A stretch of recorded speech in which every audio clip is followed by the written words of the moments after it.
শিক্ষার্থীদের জন্য ভিসা ও শিক্ষা পরামর্শ প্রতিষ্ঠান ভিসা গাইডের বিরুদ্ধে উঠেছে অর্থ আত্মসাতের অভিযোগ। রাজধানীর উত্তরায় সেক্টর 4-এর অফিস হঠাৎ বন্ধ করে দিয়েছে কর্তৃপক্ষ।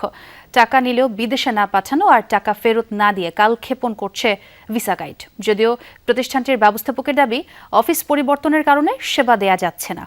আপনি কি নিউজিল্যান্ড যেতে চান? আমরা কাজে প্রমাণ দিই। আমি সাকসেসফুলি ভিসিটি হাতে পেয়েছি। থ্যাংক ইউ কলি আপু।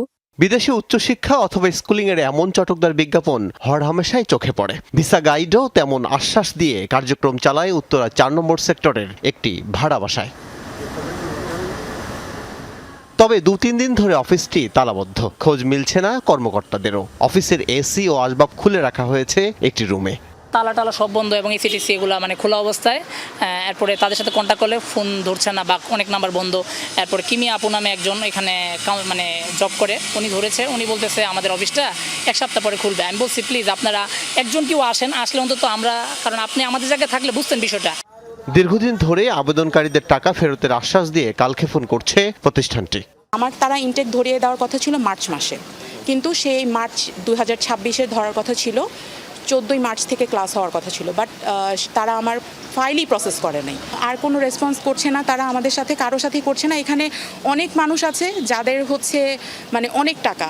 এই ডিসেম্বর থেকে এই পর্যন্ত, যে এই মাস পর্যন্ত, এই আগামী মাসে দিচ্ছি, এই সপ্তাহে দিচ্ছি, দিলেই ভাবে নানান কথা বলে, এইভাবে সময় চাচ্ছে।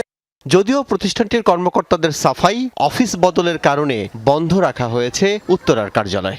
টাকা পয়সা ইনশাল্লাহ অধিকাংশ গুলোই রিটার্ন হয়ে গেছে, কিছু ডিউ আছে, তো সেগুলো ইনশাল্লাহ ক্লিয়ার হয়ে যাবে।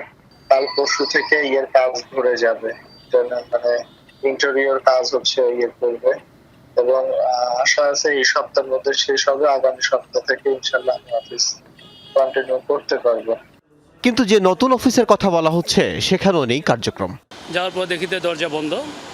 ওখানে যে দারোয়ান আছে তার সাথে কথা বললাম, উনি বলছে যে গতকালকে রাত্রে ওনারা কিছু মাল সামানা ভিতরে রাখছে, কিন্তু তারা কেউ আসেনি ম্যানেজিং থেকে। ভুক্তভোগীদের অভিযোগ, 14 জনের কাছ থেকে 1,28,00,000 টাকা আত্মসাৎ করেছে প্রতিষ্ঠানটি। এই মর্মে উত্তরা পূর্ব থানায় একটি অভিযোগও দিয়েছেন তারা। পরিস্থিতি খতিয়ে দেখে ব্যবস্থা নেওয়ার কথা জানিয়েছে পুলিশ। আল আমিনা কহন, যমুনা নিউজ, ঢাকা।